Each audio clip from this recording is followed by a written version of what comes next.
Bonjour à tous, frères et sœurs. Que la paix et la grâce de Dieu soient avec vous. Le message que je vais vous présenter a pour titre « Le réveil du dernier appel ». Semez selon la justice et moissonnez selon la miséricorde. Défrichez-vous un champ nouveau. Il est temps de chercher l'Éternel jusqu'à ce qu'il vienne et répande pour nous la justice. Osée, chapitre 10, verset 12. Notre monde est désormais entré dans l'accomplissement des dernières prophéties marquant le temps de la fin. Ceux qui dominent et gouvernent ce monde, et en particulier l'Occident chrétien, ont mis en marche un plan destiné à établir un nouvel ordre mondial qui aura pour finalité le contrôle total des activités d'échange entre les hommes, gérant ainsi entièrement les moindres transactions commerciales. La crise actuelle, générée par ces derniers, a pour but de contraindre les hommes à accepter de nouvelles règles dont la dernière sera la disparition de la monnaie liquide, dite monnaie fiduciaire, pour être remplacée par un système de paiement informatisé impliquant pour chacun l'implant d'une puce informatique sur le corps. Cela permettra à ces derniers d'avoir un contrôle total de chaque être humain et de ses activités. Et elle fit que tous, petits et grands, riches et pauvres, libres et esclaves, reçussent une marque sur leur main droite ou sur leur front, et que personne ne put acheter ni vendre sans avoir la marque, le nom de la bête ou le nombre de son nom. Apocalypse 13, versets 16 et 17. Depuis l'apparition du Covid-19, nous sommes entrés dans le temps de détresse. Comme Dieu me l'a montré dans une vision que je relate dans une vidéo intitulée « Du coronavirus à la marque de la bête, le plan le plus diabolique de tous les temps ». Vous pouvez trouver cette vidéo sur la chaîne YouTube La Voix de la Shulamite. Dans cette vision, Dieu me montra des vagues telles des tsunamis qui se succédaient avec de plus en plus de violence. Cette violence, nous ne devons pas l'attribuer au virus lui-même, mais à ceux qui nous manipulent en faisant usage et qui nous préparent des plans de vaccination et de puces sous-cutanées pour contrôler nos personnes, nos mouvements et nos biens. Ils imposeront bientôt toutes ces choses par une répression policière et militaire de plus en plus violente, qui marquera le temps de détresse tel qu'il n'y en a point eu depuis que les nations existent. Par des moyens de surveillance implacables, contrôlés par l'intelligence artificielle, ce système constituera la dictature la plus terrible qui n'ait jamais existé. Cette dictature sera soutenue par le christianisme séculaire, catholique et protestant. De faux prophètes et de faux Christ feront des prodiges pour séduire ceux qui sont faibles dans la foi. Tous ceux qui ne voudront pas se soumettre à ce nouvel ordre mondial seront mis à mort. Et elle séduisait les habitants de la terre par les prodiges qui lui étaient donnés d'opérer en présence de la bête, disant aux habitants de la terre de faire une image à la bête qui avait la blessure de l'épée et qui vivait. Et il lui fut donné d'animer l'image de la bête afin que l'image de la bête parlât, et qu'elle fit que tous ceux qui n'adoraient pas l'image de la bête fussent tués. Apocalypse 13, versets 14 et 15. Le système sera si implacable qu'il semble que nul ne pourra y échapper. On entend de nos jours, ici et là, au Canada, en France et dans d'autres pays, que des camps de concentration appelés camps de redressement ou d'éducation seraient d'ores et déjà mis en place en vue de la mise en œuvre de ce plan. La terreur sera semée pour que les récalcitrants prennent à leur tour la marque de la bête. Face à tout cela, l'avertissement de Dieu est le suivant. Si quelqu'un adore la bête et son image, et reçoit une marque sur son front ou sur sa main, il boira lui aussi du vin de la fureur de Dieu, versé sans mélange dans la coupe de sa colère. Et il sera tourmenté dans le feu et dans le soufre devant les saints anges et devant l'agneau, et la fumée de leur tourment monte au siècle des siècles. Et ils n'ont de repos ni jour ni nuit, ceux qui adorent la bête et son image, et quiconque reçoit la marque de son nom. Apocalypse 14, versets 9 à 11. Seuls les vrais enfants de Dieu auront la victoire et rejetteront la marque de la bête, quelles que soient les menaces qui pèseront sur eux. Comment y parviendront-ils? Par le moyen de la communion. Cette communion que n'enseigne aucune des églises représentées par Babylone et ses filles, qui ont semé la confusion et les ténèbres en sapant les principes de Dieu établis par notre Seigneur Jésus-Christ dans la Sainte Seine. Seule la vraie communion avec notre Seigneur et Sauveur Jésus-Christ nous permettra d'avoir la victoire. Et cette communion est celle que Dieu a enseignée à l'Église des 144 000. C'est pourquoi nous devons être attentifs aux principes donnés par Dieu à notre Église.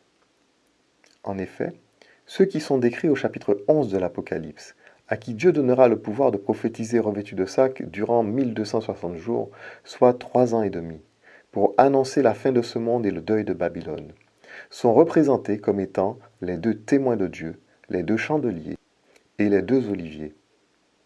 D'après le texte, ils vont tourmenter les habitants de la terre par leur prédication, puis subiront le martyre et ressusciteront pour monter au ciel. Qui sont ces héros de la foi qui seront mis au bénéfice de la puissance de Dieu pour être bouillants et zélés au cœur même de la persécution et d'une détresse sans précédent? Le verset 1 du chapitre 11 de l'Apocalypse nous l'indique très clairement. On me donna un roseau semblable à une verge, en me disant « Lève-toi et mesure le temple de Dieu, l'autel et ceux qui y adorent. » Apocalypse chapitre 11 verset 1. Le texte montre ici que ce sont ceux qui sont mesurés comme étant le temple de Dieu. Il s'agit sans équivoque de l'épouse de l'agneau, la Nouvelle Jérusalem, l'église de Philadelphie. Il s'agit des 144 000. Afin de l'attester, lisons dans le chapitre 21 de l'Apocalypse ce qui suit. Celui qui me parlait avait pour mesure un roseau d'or, afin de mesurer la ville, ses portes et sa muraille. La ville avait la forme d'un carré et sa longueur était égale à sa largeur. Il mesura la ville avec le roseau et trouva 12 000 stades. La longueur, la largeur et la hauteur en étaient égales. Apocalypse 21, versets 15 et 16. Au chapitre 11, Jean est invité à mesurer le temple de Dieu avec un roseau. Au chapitre 21, l'ange qui l'accompagne a lui aussi un roseau pour mesurer la Nouvelle Jérusalem. Tous deux sont envoyés mesurer le même édifice, le temple de Dieu ou encore le tabernacle de Dieu. Dans l'Ancien Testament, l'endroit du sanctuaire où résidait Dieu était le lieu très saint. Celui-ci avait la forme d'un carré. Dans l'Apocalypse, il est aussi dit que la ville avait la forme d'un carré.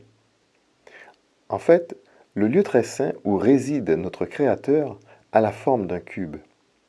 Le chapitre 21 de l'Apocalypse décrit la Nouvelle Jérusalem comme un cube qui a 12 arêtes de 12 000 stades chacune, soit 12 fois 12 000, 144 000. Dieu n'a qu'un seul temple. Le temple mesuré par Jean et la Nouvelle Jérusalem sont un seul et même édifice, et cet édifice désigne l'assemblée des 144 000. Au chapitre 11, il est aussi dit à Jean « Mesure l'autel et ceux qui y adorent ». Dans le livre de l'Exode, nous voyons également que l'autel a aussi la forme d'un carré, comme le temple. En effet, si le temple est le lieu de la présence de Dieu, l'autel est aussi le lieu de sa présence sous la forme du sacrifice de l'agneau immolé. L'autel et le lieu très saint sont donc les lieux communs de la communion avec Dieu et avec l'agneau. Cela vaut également pour l'autel des parfums, d'où montent les prières des saints, pour établir cette communion avec Dieu. Qui sont donc ceux qui sont dans cette communion? Qui sont les adorateurs à l'autel mesuré par Jean? Nous en trouvons la réponse dans l'épître aux Corinthiens. La coupe de bénédiction que nous bénissons, n'est-elle pas la communion au sang de Christ? Le pain que nous rompons, n'est-il pas la communion au corps de Christ? Puisqu'il y a un seul pain, nous qui sommes plusieurs, nous formons un seul corps, car nous participons tous à un même pain. Voyez les Israélites selon la chair, ceux qui mangent les victimes. Ne sont-ils pas en communion avec l'autel? 1 Corinthiens chapitre 10, versets 16 à 18. La Bible montre ici, de manière manifeste, que ceux qui sont en communion avec Dieu sont ceux qui participent à la Sainte Seine en consommant le corps et le sang de Christ, donnant ainsi à l'enseignement de la Sainte Seine sa vraie place. Ce sont eux, les vrais adorateurs, qui adorent à l'autel à l'image des Israélites qui mangeaient les victimes afin d'être en communion avec l'autel. Des foules de gens adorent Dieu en esprit mais sans vérité. Comme Caïn, ils se présentent devant Dieu, mais ne lui offrent pas ce qu'il a prescrit pour jouir de sa faveur. Aussi, Dieu ne porte pas de regard favorable sur leur offrande et leur service. Les vrais adorateurs adorent Dieu en esprit et en vérité, en obéissant aux enseignements donnés par le Seigneur. Quand Dieu répandra son esprit pour fortifier son peuple, et le garder de toute chute durant le temps de détresse tel qu'il n'y en a point eu depuis que les nations existent, seuls les adorateurs à l'autel de Dieu recevront cette puissance et pourront distribuer l'eau de la vie à d'autres. Ceux qui ne savent pas qu'adorer à l'autel, c'est partager le pain et le vin dans la célébration de la Sainte Seine à chaque culte, et qui crient « Je suis riche, je me suis enrichi, je n'ai besoin de rien », seront pris en défaut et sombreront, à moins qu'ils ne se repentent. Le chapitre 7 de l'Apocalypse nous parle également des 144 000, de ceux qui sortiront vainqueurs de la grande tribulation, dont les premiers signes sont là aujourd'hui. Ils sont décrits comme ceux qui ont lavé leurs robes et les ont blanchis dans le sang de l'agneau. Ce sont ceux qui viennent de la grande tribulation. Ils ont lavé leurs robes et les ont blanchis dans le sang de l'agneau. C'est pour cela qu'ils sont devant le trône de Dieu et le servent jour et nuit dans son temple. Celui qui est assis sur le trône dressera sa tente sur eux. Apocalypse 7, versets 14-15. Pour laver sa robe, encore faut-il en avoir une, et surtout la bonne, celle recommandée par le Seigneur, le vêtement blanc de la justice de Christ. Ce qui n'est pas le cas de l'église de Laodicée, qui représente les églises séculaires occidentales. Laodicée est nue, elle n'a pas de vêtements. Babylone et ses filles sont dans le même état, elles portent des vêtements de prostituées. Elles n'ont pas le vêtement de noces. Elles auront beau laver leurs vêtements, ils demeureront toujours des vêtements de prostituées. L'église de Philadelphie, au chapitre 3 de l'Apocalypse et au verset 12, est décrite portant le nom de la Nouvelle Jérusalem.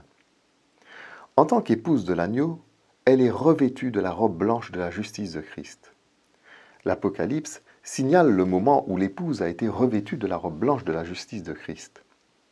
Réjouissons-nous et soyons dans l'allégresse et donnons-lui gloire, car les noces de l'agneau sont venues, et son épouse s'est préparée. Il lui a été donné de se revêtir d'un fin lin éclatant pur, car le fin lin, ce sont les œuvres justes des saints, ou encore les justifications des saints, d'après le sens du mot dikaiomata en grec. Apocalypse chapitre 19, versets 7 et 8. Si Laodicée et Babylone n'ont pas le vêtement de la justice de Christ, c'est parce qu'elles ne savent pas comment se le procurer.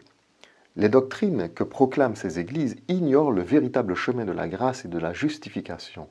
C'est pourquoi elles demeurent nues.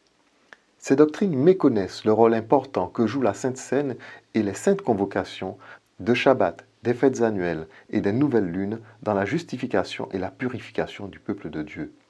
Elles ne savent pas que c'est dans ces saintes convocations ordonnées par Dieu que nous sommes appelés à laver nos robes et à les blanchir dans le sang de l'agneau. Dans l'Ancien Testament, chacune de ces fêtes était accompagnée d'holocaustes et de sacrifices d'action de grâce en vue de purifier le peuple de Dieu de ses péchés. De même aujourd'hui, l'Église des 144 000 respecte les rendez-vous festifs ordonnés par Dieu en y célébrant la Sainte Seine, sacrifice d'action de grâce offert par Jésus et destiné à annoncer son sacrifice à la croix. Notre justification et notre purification ne s'arrêtent donc pas au baptême, mais doit être aussi vécue et renouvelée dans notre culte personnel ainsi qu'à chaque sainte convocation dans la communion de la Sainte Seine qui fait de nous des adorateurs à l'autel dans le temple de Dieu. Si le baptême est le point de départ de notre justification et nous met en communion avec le sang de la grâce, la Sainte Seine célébrée lors des saintes convocations nous met également en communion avec le corps et le sang de notre Sauveur. Les vrais adorateurs ne négligent ni le baptême ni la Sainte Seine. Ignorez-vous que nous tous qui avons été baptisés en Jésus-Christ, c'est en sa mort que nous avons été baptisés? Nous avons donc été ensevelis avec lui par le baptême en sa mort, afin que comme Christ est ressuscité des morts par la gloire du Père, de même nous aussi nous marchions en nouveauté de vie. Romains 6, versets 3 et 4. Car j'ai reçu du Seigneur ce que je vous ai enseigné, c'est que le Seigneur Jésus, dans la nuit où il fut livré, prit du pain, et après avoir rendu grâce, le rompit et dit, « Ceci est mon corps qui est rompu pour vous, faites ceci en mémoire de moi. » De même, après avoir soupé, il prit la coupe et dit, « Cette coupe est la nouvelle alliance en mon sang. Faites ceci en mémoire de moi toutes les fois que vous en boirez. Car toutes les fois que vous mangez ce pain et que vous buvez cette coupe, vous annoncez la mort du Seigneur jusqu'à ce qu'il vienne. » 1 Corinthiens chapitre 11, versets 23 à 26. Ces deux rituels nous mettent en communion avec le sacrifice du Seigneur. L'un est ponctuel, le baptême, l'autre est perpétuel, et est destiné à nous mettre au bénéfice de deux grandes promesses du Seigneur. Celui qui mange ma chair et qui boit mon sang a la vie éternelle, et je le ressusciterai au dernier jour. Jean chapitre 6, verset 54. Celui qui mange ma chair et qui boit mon sang demeure en moi, et je demeure en lui. Jean chapitre 6, verset 56. Les fêtes destinées à célébrer la Sainte Seine dans la communion et l'amour fraternel, expression traduite par le mot Philadelphie, sont dites perpétuelles dans le livre de l'Exode et dans le livre de Lévitique.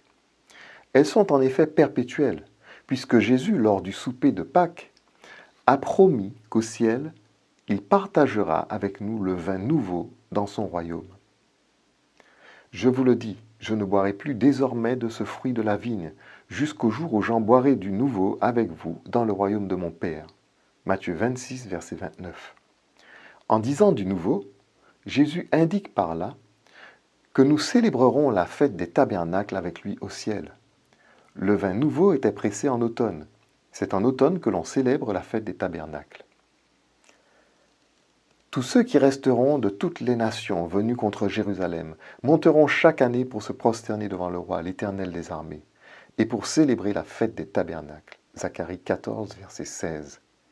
C'est en réalité dans le baptême autant que dans le culte que nous rendons à Dieu par la célébration de la Sainte Seine, aux fêtes, aux nouvelles lunes et au Shabbat, que nous sommes justifiés et revêtus du fin lin éclatant pur de la justice de Christ. En effet, les célébrations des saintes convocations ne sont pas seulement destinées à adorer Dieu, mais elles sont aussi destinées à nous purifier dans le sang de la grâce et à nous sanctifier par la présence de Dieu dans nos cœurs. L'Église des 144 000 a reçu en 2010 le témoignage de Dieu, le témoignage qu'elle est l'épouse de l'agneau, la Nouvelle Jérusalem, l'Église de Philadelphie. En tant qu'épouse de l'agneau, Philadelphie porte la robe blanche de la justice de Christ et sera gardée par le Seigneur lors de la grande tribulation. Frères et sœurs, les bruits qui se font entendre en ce moment dans ce monde montrent de manière manifeste que nous nous acheminons très rapidement vers la marque de la bête du chapitre 13 de l'Apocalypse. Les bruits actuels font écho de graves restrictions de nos libertés individuelles, de notre liberté de déplacement sans être vacciné, de la possibilité de jouir de nos propres biens sans faire allégeance à l'autorité en place. On s'achemine rapidement vers une répression policière terrible contre tous ceux qui s'opposeront à l'autorité en place. Au Canada, comme en France, on entend même parler de camps d'internement pour les récalcitrants. De nombreux distributeurs automatiques d'argent liquide sont supprimés. Pour sortir votre argent de la banque, on vous donne maintenant un questionnaire à remplir pour savoir ce que vous allez faire de cet argent. Récemment, un de mes fils a assisté à une scène étrange. Un homme voulait retirer une somme sur son compte, mais refusait de remplir le formulaire pour indiquer ce qu'il ferait de cet argent. L'agent de la banque a donc refusé de lui donner son argent. L'homme s'est insurgé. L'agent a appelé les gendarmes. Mes amis, tout sera fait pour semer la terreur afin de rendre les gens dociles et de les contraindre à obéir au système. Face à cette situation, j'ai crié à Dieu. « Seigneur, que devons-nous faire ?» Voici ce que m'a répondu le Seigneur. Premièrement, ne pas fixer nos regards sur la tempête qui sévit autour de nous. Car contre toute apparence, Dieu est à la barre et notre Sauveur est parti en vainqueur et pour vaincre. Nous vaincrons avec lui. L'épouse connaît le chemin que son époux lui a tracé et révélé dans les prophéties. Nous devons être conscients que l'heure d'accepter la souffrance pour demeurer fidèle est arrivée. Les autorités se montreront dures, injustes et implacables afin de nous amener à nous souiller et à nous compromettre. Comme a dit le Seigneur, vous aurez des tribulations dans le monde, mais j'ai vaincu le monde. Demeurons fidèles, quelle que soit la souffrance, sachant que ces souffrances venant des hommes ne seront pas éternelles. En revanche, songeons aux 7 fléaux et au feu de la géhenne qui durera éternellement. Mieux vaut souffrir et mourir de la main de l'homme que de celle de Dieu. Ne craignez pas ceux qui tuent le corps et qui ne peuvent tuer l'âme. Craignez plutôt celui qui peut faire périr l'âme et le corps dans la géhenne. Matthieu chapitre 10, verset 28. Lorsque Jésus était dans la barque en pleine tempête avec ses disciples, il n'avait aucune crainte. Il savait que la barque ne pouvait couler, car Dieu son Père avait un dessein pour lui, et ce dessein n'était pas encore accompli. Il n'avait donc rien à craindre. Dieu a aussi un dessein pour son épouse, et il la gardera en vue de l'accomplir. Que nos yeux soient donc fixés sur le dessein assuré de Dieu, et non sur l'agitation et la colère des hommes. Deuxièmement, il se peut que nous ayons travaillé dur pour acquérir quelques biens plus ou moins considérables, que nous ayons accumulé de l'argent sur un compte en vue d'un projet important qui nous tient à cœur. Tous ces biens seront bientôt saisis par le système, et on nous demandera d'accepter la marque de la bête pour accéder à notre compte en banque et jouir du fruit de notre travail. Les sommes importantes d'argent liquide que nous aurons gardées même chez nous ne serviront plus à rien à moins d'être transformées en argent électronique. Inutile de calculer comment nous pourrions passer au travers des mailles du filet. Ce sera impossible. La seule attitude salutaire est celle que nous recommande le Seigneur. Quand les richesses s'accroissent, n'y attachez pas votre cœur. Psaume 62, verset 10.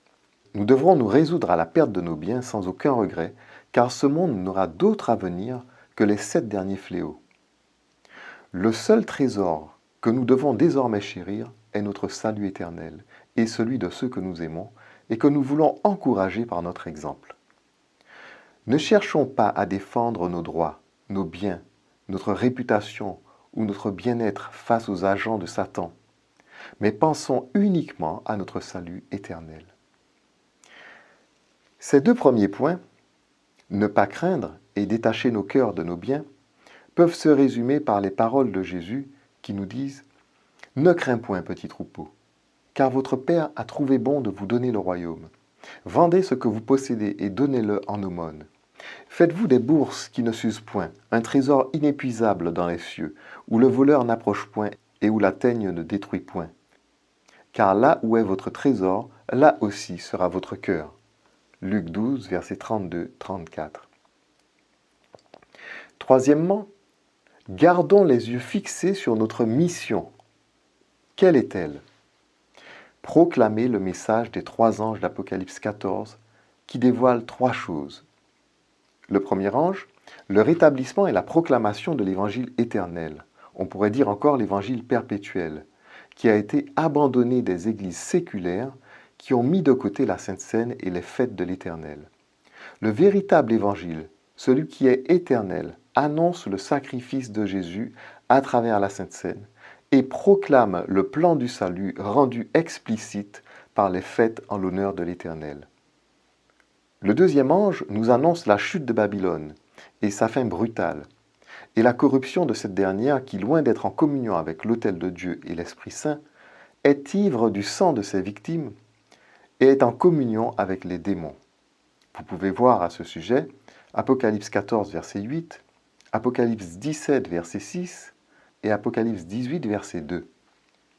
Le troisième ange nous invite à mettre les hommes en garde contre la marque de la bête et ses conséquences éternelles. Si quelqu'un adore la bête et son image et reçoit une marque sur son front ou sur sa main, il boira lui aussi du vin de la fureur de Dieu versé sans mélange dans la coupe de sa colère. Et il sera tourmenté dans le feu et dans le soufre, devant les saints anges et devant l'agneau. Et la fumée de leur tourment monte au siècle des siècles, et ils n'ont de repos ni jour ni nuit, ceux qui adorent la bête et son image, et quiconque reçoit la marque de son nom. Apocalypse 14, versets 9 à 11. Notre mission est aussi d'annoncer la venue de notre époux, et d'inviter ceux qui le veulent à prendre de l'eau de la vie gratuitement. Quatrièmement, nous devons connaître les promesses de Dieu à son Église et la chronologie prophétique des événements annoncés par Jésus dans l'Apocalypse. Les 2 promesses fondamentales faites à l'Église relèvent du sacrifice de Jésus et de la Sainte Seine. Nous les avons énoncées précédemment. Elles nous assurent la résurrection et la présence du Sauveur en nous. Ces promesses liées à la Sainte Seine ne doivent jamais quitter nos esprits et nos cœurs. Celui qui mange ma chair et qui boit mon sang a la vie éternelle, et je le ressusciterai au dernier jour. Jean 6, verset 54. Celui qui mange ma chair et qui boit mon sang demeure en moi et je demeure en lui. Jean 6, verset 56. En ce qui concerne la chronologie prophétique des événements, il convient que nous entrions dans quelques controverses par rapport aux thèses adventistes qui relèguent des prophéties pour notre temps dans un passé lointain. La prochaine prophétie qui est attendue de manière imminente concerne le chapitre 11 de l'Apocalypse qui évoque un temps chronologique que les adventistes déclarent être 1260 années de suprématie ou de domination papale. Parlant de ce chapitre et de cette période dans la tragédie des siècles, Madame White déclare, à la page 287 dans le chapitre intitulé La Bible et la Révolution française, je cite, « Les 1260 années de la suprématie papale commencèrent en 538 de notre ère et devaient par conséquent se terminer en 1798. En réalité, il est littéralement impossible d'établir historiquement une suprématie papale en 538. En effet, le pape n'a aucun pouvoir temporel en 538. En 538, c'est l'empereur de Byzance, Justin Ier, qui règne sur Rome. Ce dernier, ainsi que les évêques de Byzance, sont en profond désaccord avec l'évêque de Rome. C'est un exarque qui gouverne à Ravenne, non loin de Rome, et qui est chargé de faire appliquer les décisions de Justinien à Rome et à Ravenne. Historiquement, le pouvoir temporel du pape prend naissance avec la formation des États de l'Église en 756. Les adventistes ont tenté, pour faire concorder leur date, d'assimiler la papauté à l'Empire romain d'Orient. Mais ni la politique ni la foi de Byzance ne s'accordaient avec les visées de l'évêque de Rome, contraint de se soumettre aux décisions de Byzance, tant sur le plan politique que religieux. Les annales de l'histoire sont suffisamment claires à ce sujet. D'autre part, s'il est vrai que le pouvoir temporel de la papauté fut mis à mal en 1798 par le général Berthier, sous Pie VI, c'est bien plus tard que Pie VII, qui régnait sur Rome, dut par la force céder sa place au fils de Napoléon, nommé alors roi de Rome. C'est un décret de Napoléon Bonaparte, daté du 17 mai 1809, qui réunit Rome à la France.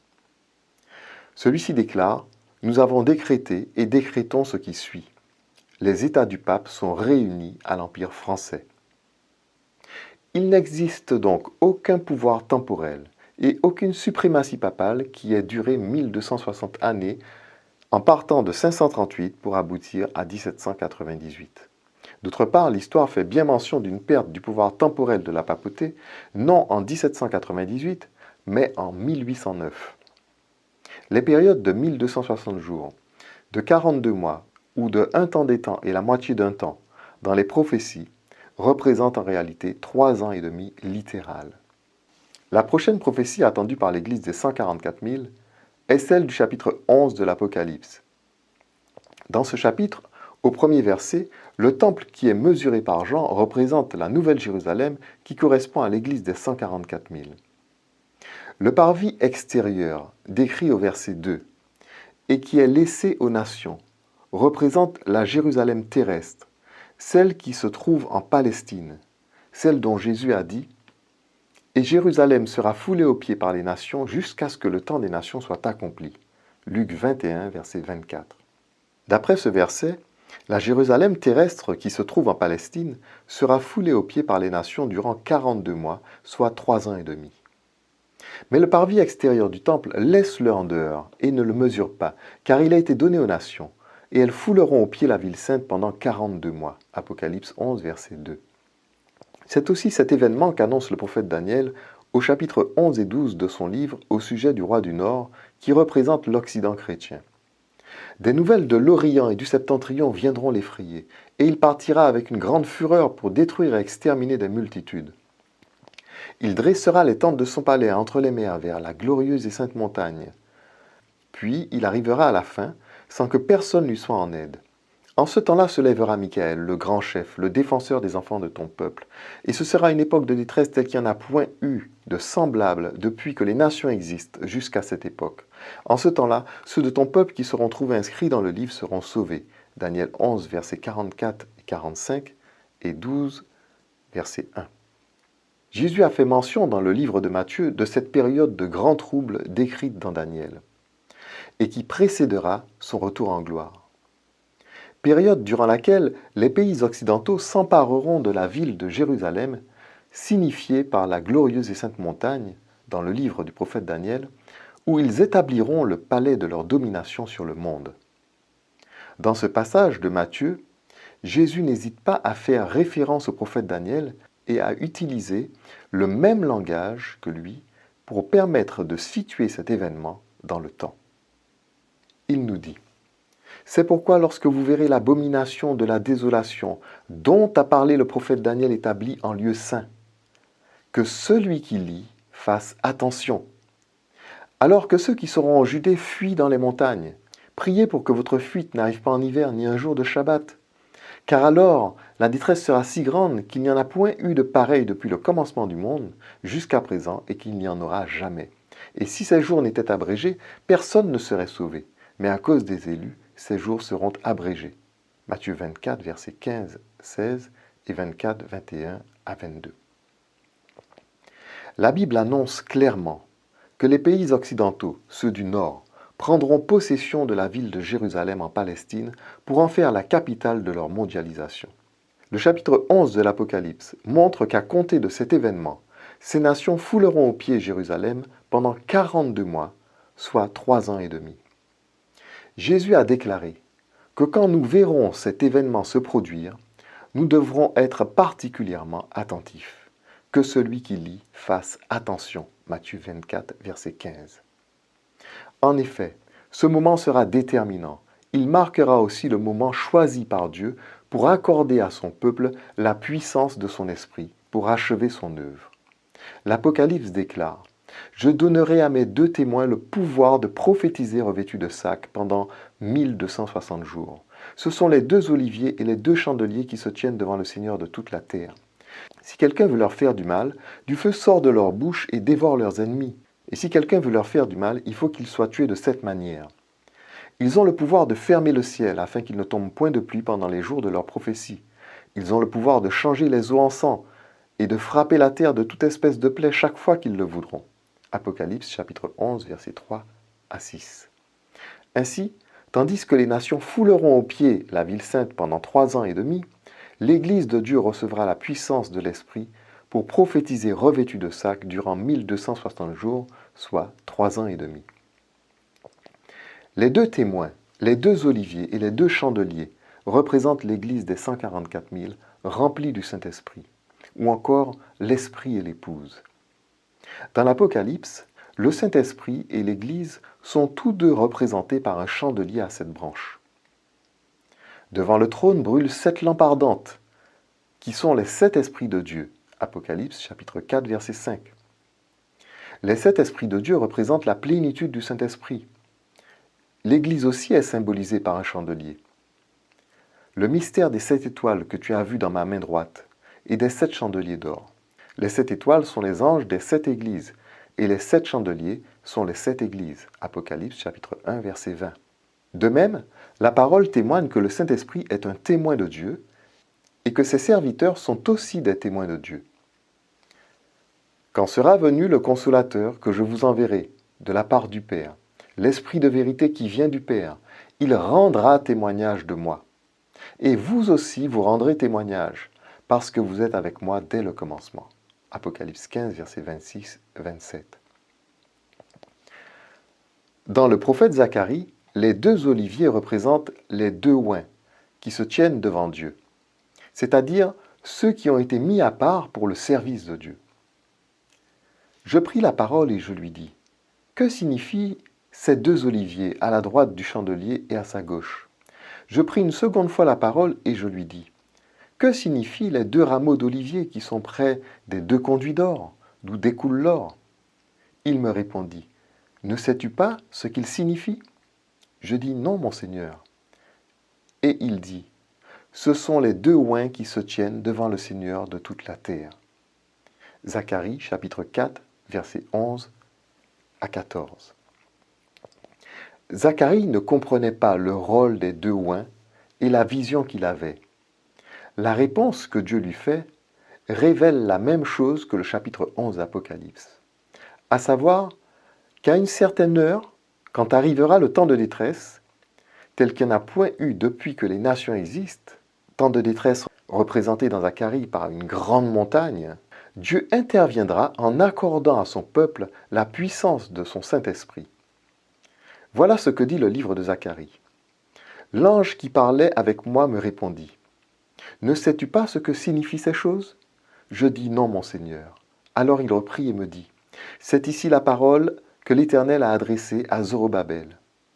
Ce n'est ni par la puissance ni par la force, mais c'est par mon esprit, dit l'Éternel des armées. Qui es-tu, grande montagne, devant Zorobabel? Tu seras aplani. Il posera la pierre principale au milieu des acclamations. Grâce, grâce pour elle. Zacharie chapitre 4, versets 5 à 7. Le nom Zorobabel signifie en hébreu « rejetons de Babylone ». Il désigne ceux qui sont sortis de Babylone après la captivité pour rebâtir Jérusalem. C'est une image du peuple de Dieu appelé à sortir de Babylone la Grande avant sa chute pour bâtir la nouvelle Jérusalem, dont les 144 000 sont les pierres vivantes. C'est aussi une image de l'église de Philadelphie, dont la lettre dit qu'elle a peu de puissance, mais qu'elle sera gardée par Dieu. Au retour de la captivité, le peuple juif était peu nombreux et faible. Vous pouvez le voir en lisant les livres d'Esdras et de Néhémie. Mais Dieu lui donna la force d'accomplir son œuvre. La même promesse vaut pour l'église des 144 000 qui est sortie de Babylone et qui pour l'heure a peu de force et semble vulnérable. La parole de l'Éternel me fut adressée en ces mots. Les mains de Zorobabel ont fondé cette maison et ses mains l'achèveront. Et tu sauras que l'Éternel des armées m'a envoyé vers vous. Car ceux qui méprisaient le jour de faible commencement se réjouiront en voyant le niveau dans la main de Zorobabel. Ces 7 sont les yeux de l'Éternel qui parcourent toute la terre. Apocalypse 4, versets 8 à 10. Là encore, la présence du Saint-Esprit est relevée à travers les 7 qui sont les yeux de l'Éternel qui parcourent toute la terre. Le livre de l'Apocalypse en témoigne également. Et je vis au milieu du trône et des 4 êtres vivants et au milieu des vieillards, un agneau qui était là comme immolé. Il avait 7 cornes et 7 yeux, qui sont les 7 esprits de Dieu envoyés par toute la terre. Apocalypse 5, verset 6. Une fois de plus, ce texte témoigne que c'est autour de l'agneau immolé que tout se passe. C'est là que nous recevons la grâce et la présence de l'Esprit de Dieu. Et c'est aussi là que nous serons remplis de sa puissance, représentée par les 7 cornes de l'agneau. C'est la raison pour laquelle le peuple de Dieu doit se rassembler autour de la Sainte Seine, qui représente l'agneau immolé à chaque sainte convocation. Ces moments doivent être vécus dans l'adoration, la repentance, la miséricorde envers le prochain, l'unité et l'amour fraternel. Ainsi, le peuple de Dieu doit veiller et prier, et être attentif au signal du grand réveil que produira l'Éternel par la puissance de son Esprit Saint, à l'heure où les nations fouleront aux pieds Jérusalem. 3 ans et demi durant, les 144 000 prophétiseront revêtus de sacs, symbole du deuil. Car ils annonceront le deuil de Babylone et sa fin imminente, décrite au chapitre 18 de l'Apocalypse, en appelant les âmes sincères à sortir de son sein pour leur salut et pour n'avoir aucune part à ses fléaux et à ses châtiments. La puissance de Dieu les accompagnera, en sorte que nul ne pourra arrêter leur message durant ces 3 ans et demi. Au terme de leur ministère, Dieu permettra que les 144 000 soient pris à partie et mis à mort par la bête, l'Occident chrétien. Mais comme pour leur sauveur, la promesse leur est donnée qu'ils ressusciteront au bout de 3 jours et demi pour monter au ciel sur une nuée, signe du retour en gloire de Jésus. Quand ils auront achevé leur témoignage, la bête qui monte de l'abîme leur fera la guerre, les vaincra et les tuera. Et leurs cadavres seront sur la place de la grande ville, qui est appelée dans un sens spirituel Sodome et Égypte, là même où leur Seigneur a été crucifié. Des hommes d'entre les peuples, les tribus, les langues et les nations verront leurs cadavres pendant 3 jours et demi, et ils ne permettront pas que leurs cadavres soient mis dans un sépulcre. Et à cause d'eux, les habitants de la terre se réjouiront et seront dans l'allégresse, et ils s'enverront des présents les uns aux autres, parce que ces 2 prophètes ont tourmenté les habitants de la terre. Après les 3 jours et demi, un esprit de vie venant de Dieu entra en eux, et ils se tinrent sur leurs pieds. Et une grande crainte s'empara de ceux qui les voyaient. Et ils entendirent du ciel une voix qui leur disait « Montez ici ». Et ils montèrent au ciel dans la nuée, et leurs ennemis les virent. Apocalypse 11, versets 7 à 12. C'est à Jérusalem, regardée comme Sodome, que la décision de mettre le peuple de Dieu à mort sera prise. Déjà de nos jours, la Jérusalem de la Palestine est semblable à Sodome. Ceux qui la dominent sont toutes des filles de Babylone, de fausses religions qui ont renié la vérité.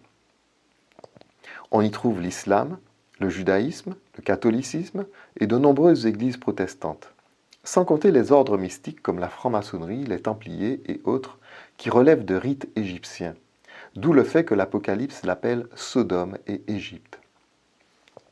Bien des chrétiens pensent que l'Église sera enlevée avant la grande tribulation, ou encore, comme les adventistes, que les 144 000 ne passeront pas par la mort. Mais ils se trompent. Tous ceux qui combattront contre la marque de la bête seront mis à mort.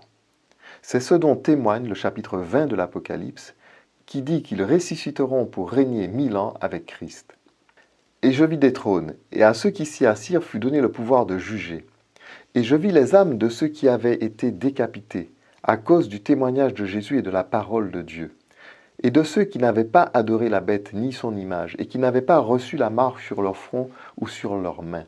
Ils revinrent à la vie, et ils régnèrent avec Christ pendant 1000 ans. Apocalypse 20, verset 4.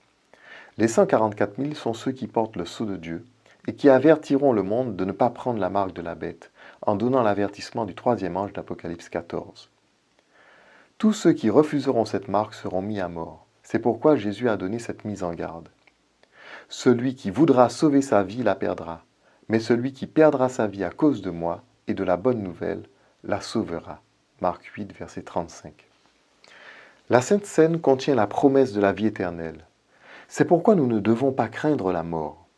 Celui qui mange ma chair et qui boit mon sang a la vie éternelle, et je le ressusciterai au dernier jour. Jean 6, verset 54.